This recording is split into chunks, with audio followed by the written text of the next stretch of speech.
We've been given more evidence today of the supply of new homes that will crash to the lowest level in over a decade by 2026. Let's bring in the Motley Fool's Scott Phillips for our regular Tuesday chat.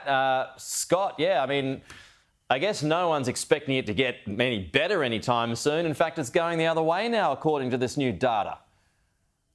Yeah, Pete, good morning. It's pretty ugly news, isn't it? Look, if you think about the way, it makes perfect sense. Basically, the Boffins have done the maths and said, hang on, we know how many have been approved. We know how many are likely to then start. And if they don't start, they can't be finished. It's a pretty straightforward one. When you can do this one with year 3 maths. Basically, we know dwelling approvals have been incredibly low, at decade-plus lows for months and months and months. Now, if they're not approved, like I said, they can't be started. If they can't be started, they're not going to be finished. So you look out 18 months and say, hang on, we have a pretty good view, almost exactly, of how many homes will be built, or maybe even the maximum. The other thing is, by the way, approvals don't necessarily lead to commencement. So you kind of discount that back and say, well, okay, by the end of 2026, 20 or so months' time, 22 months' time, we know where we'll be most likely. We can do the maths between population growth and dwelling supply and say, here's what's left over.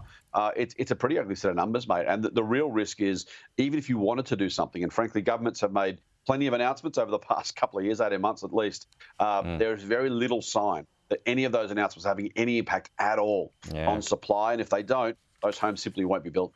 We are at 25% of where we need to be. So that's quite a shortage, yeah. So we're going to have more on this a little later on in the program. This other business story I'm intrigued about this morning, Scott, you can fill me in here.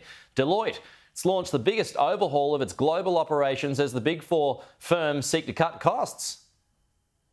Yeah, and this, mate, this is going to be the story, other than inflation and interest rates, of course. This will be the story of 2024, I'm sure, which is job cuts across the industry, across the economy, both locally and globally. Deloitte saying, well, it's not really about cost cutting. It's about, this is always the old one, getting people out from managing customers and talking to clients. Now, I think anybody in business will say that's a great idea. We should do more of that. I think that's probably true.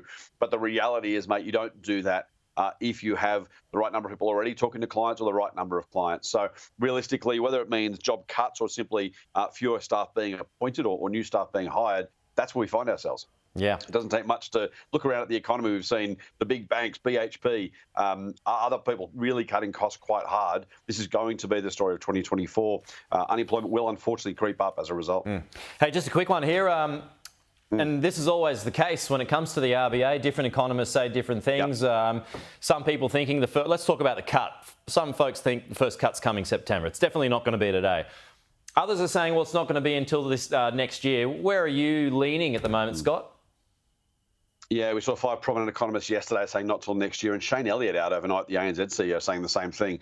I mean, look, I don't do predictions, but if you're framing a market, I still think it's most likely this year, given the circumstances. But inflation's been really sticky here and in the US, so that's why a lot of economists look at that going, well, if it doesn't come down, the RBA's really got no choice.